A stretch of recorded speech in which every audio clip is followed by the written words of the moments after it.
Hola, hola, hola, ¿cómo están? Qué lindo es poderte saludar. Hoy es un día muy especial. Te deseo gran felicidad. Hola mis niños, soy la tía Lanis y les traigo una nueva actividad. Y esta actividad se llama Explorando Aprendo Sonidos y viene del ámbito comunicación integral y núcleo lenguaje artístico.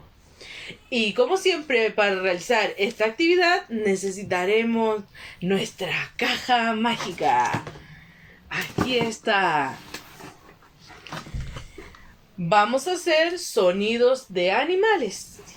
Y para esto necesitaremos cartulina, una imagen de un animal, lápices para colorear y mucha energía. A continuación, mis niños, yo les voy a hacer un sonido de un animal y ustedes tendrán que identificar el animal y decirme cómo se llamaría. Mu. ¿Identifican ese sonido? Mu. Sí, es una vaca. Entonces de eso se trata hoy nuestra actividad. Acérquense niños porque tengo muchas imágenes que puedan ver. Por ejemplo, la vaca. También tengo un elefante.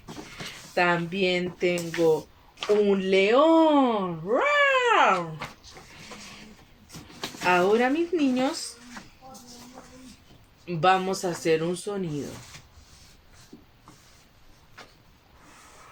¡Rar! ¡Rar! ¿Qué animal hace ese sonido?